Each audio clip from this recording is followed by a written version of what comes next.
parece ser que siempre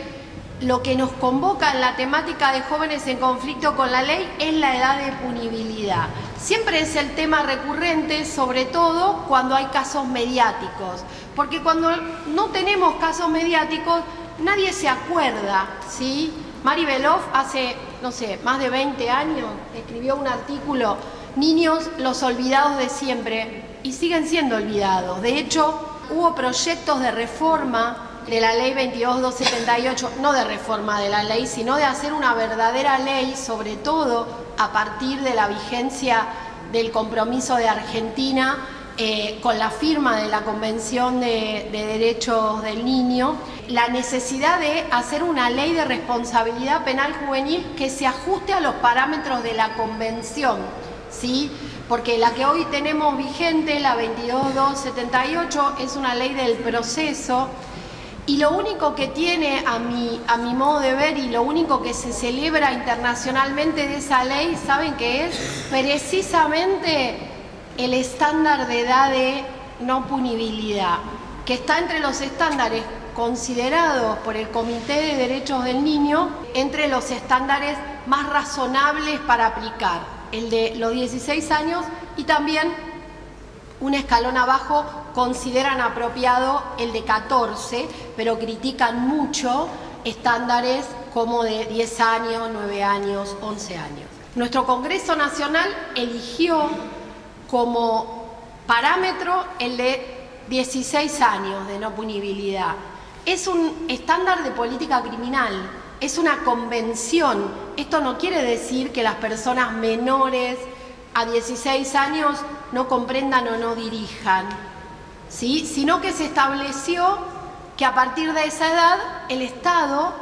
va a aplicar lo que es una causa personal de exclusión de la culpabilidad, ¿sí? No es una circunstancia equivalente, como se pensaba en una época, a una insuficiencia de las facultades mentales. Esta legislatura, cuando sanciona la ley 2451 y antes, cuando sancionó la ley 114, bajó a nivel legal muchos instrumentos internacionales que no tenían nivel de convención, como las reglas de Tokio, las reglas de Brasilia, las reglas de La Habana, las reglas de Beijing. Nosotros las tenemos incorporadas, ya sea por la 114 o por la 2451,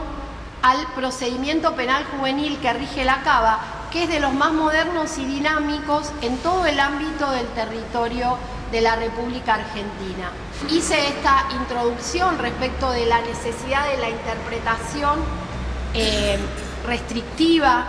de la aplicación de las distintas leyes al caso penal juvenil, porque eso viene de la mano del estándar que establece la Convención y también de las distintas interpretaciones del Comité de Derechos del Niño y de los distintos fallos que la Corte Interamericana ha dictado y que nos rigen. Y en particular porque nuestro Código Procesal Penal Juvenil tiene algunas normas a partir de los artículos 49, 50, 51 y 52, pero tiene que ir a la aplicación supletoria de la ley 2303, porque no tiene, por ejemplo, establecido del mismo modo que sí tiene establecido el artículo 182 de la 2303 los tiempos para las detenciones en flagrancia. Entonces, al regir supletoriamente la 2303, nosotros tenemos que ir al tiempo de los adultos, que es la Fiscalía en una detención en flagrancia tiene 24 horas para intimar del hecho, prorrogables cuando hay complejidad en el caso por otras 24 horas, puede acordar medidas restrictivas con la defensa y si va a solicitar la prisión preventiva, los jueces tenemos 48 horas para fijar la audiencia de prisión preventiva. Este es un estándar para los adultos, de modo tal que, trabajando un poco con los otros dos colegas sobre un criterio interpretativo para decir, bueno, vamos a establecer un estándar diferenciado, hemos reducido el plazo en 24 horas para la intimación del hecho, 24 horas si se va a pedir la prisión preventiva. También el artículo 31 de la ley 2451 dice que las medidas cautelares las aplican los jueces, ¿sí? Y en medidas cautelares vamos desde la mínima, que puede ser una orden de paradero y comparendo, hasta la máxima, que es la privación de libertad de una persona. Entonces, también, sin perjuicio de que, de acuerdo a la aplicación supletoria, podrían aplicarse medidas restrictivas acordadas, se requiere la participación de los jueces, aunque sea para sentarse en una audiencia para convalidarlas, porque cualquier medida restrictiva, de acuerdo a la 2451, debemos aplicarla a los jueces. En el caso CMA, que es el expediente 245.259/21 del registro de la Secretaría Penal Juvenil que se encuentra a mi cargo, en la audiencia de prisión preventiva, el doctor Teresco planteó la inconstitucionalidad del plazo de 60 días de prisión preventiva. En esa oportunidad consideré que en ese momento en el que estaba siendo planteado, la norma no era inconstitucional. El artículo 49 de la 2451 dice que tiene que corroborarse plena existencia del hecho. Luego dice que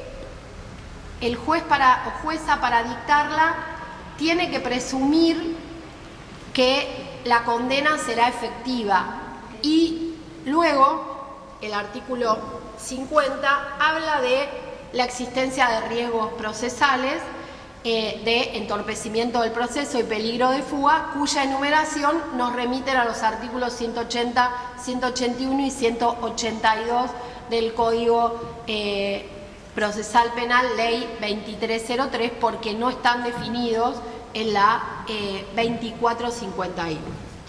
Para decir que ese plazo, tal cual está diseñado, no es inconstitucional, lo que dije fue